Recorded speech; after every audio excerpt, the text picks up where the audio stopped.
Hello everybody, and welcome back to our Dracula read-along. I am your host, Monica Van Fleet. I am an independent writer and researcher based out of Philadelphia. Today, we are going to discuss Chapter 9 of Dracula. In Chapter 9 of Dracula, Mina travels to Budapest to care for her ailing fiancé, Jonathan Harker.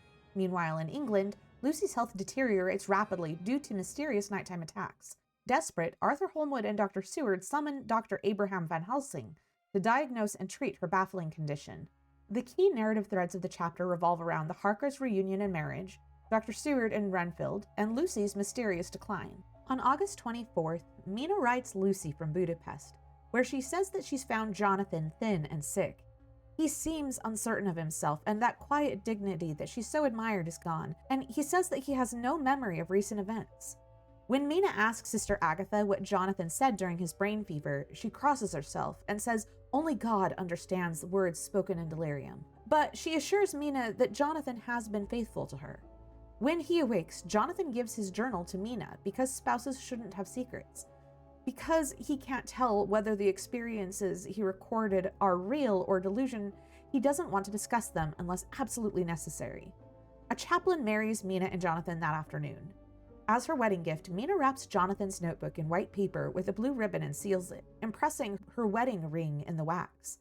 The notebook symbolizes their trust. She vows never to read it, unless pressing need compels her. On August 30th, Lucy replies sweetly to Mina's letter with oceans of love and millions of kisses. She says she's been sleeping soundly and gaining some weight back. She and Arthur spend all day together, and Lucy says they will be married on September 28th. Even Mrs. Westenra seems to be doing better. An entry from Dr. Seward's diary follows, dated August 20th. He says that the case of Mr. Renfield grows even more interesting. On page 110 of the Norton Critical Edition, Dr. Seward says, "He has now so far quieted that there are spells of cessation from his passion. For the first week after his attack, he was perpetually violent. Then, one night, just as the moon rose, he grew quiet and kept murmuring to himself, 'Now I can wait. Now I can wait.'"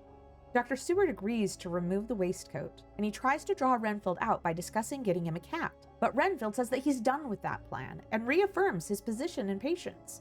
For 3 days, Renfield repeats a pattern. He's calm by day, becomes frantic at night, and collapses at dawn. Dr. Seward decides to let him escape and follows him to gather information on what is affecting his behavior.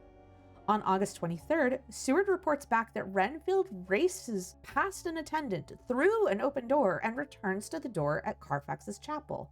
Following Renfield's gaze, Dr. Seward sees a large bat flying west, straight on, not in the erratic pattern of bats catching insects.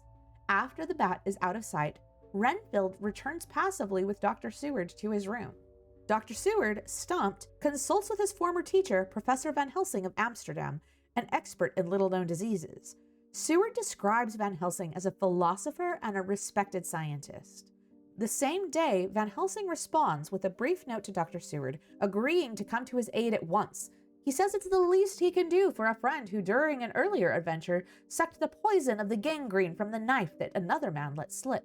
Seward writes to Holmwood again on September 3rd after Van Helsing has examined Lucy.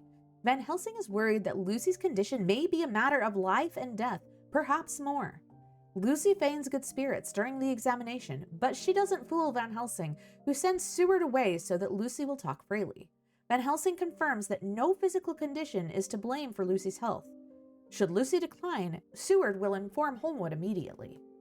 On September 4th, Seward reports that Renfield became so violent around noon that he had to be harshly restrained. Now, later in the day, Renfield sulks in a corner a while and then returns to happily catching and eating flies. Renfield apologizes for his behavior, saying he needs his notebook back to keep count. Seward grants this request and tries to get Renfield to talk. Renfield will only say that he has been deserted and must look after himself. Puzzled, Seward gives Renfield the sugar that he wants and leaves him to his flies. At sunset, however, Renfield begins shouting, and as the sun drops, he relaxes. He then calmly brushes the sugar off the windowsill, throws away the flies and their box, and closes the window, done with such things. Seward wonders whether the sun is affecting Renfield's behavior just as the moon affects lunatics.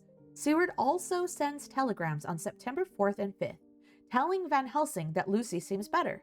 But on September 6th, he writes, "Terrible change for the worse. Come at once. Do not lose an hour. And that is the end of Chapter 9. In this week's Substack Deep Dive, we will continue our discussion of the Victorian concept of the new woman. And next week, we will learn much more about Dr. Seward and Dr. Van Helsing's investigation into Lucy's mysterious illness.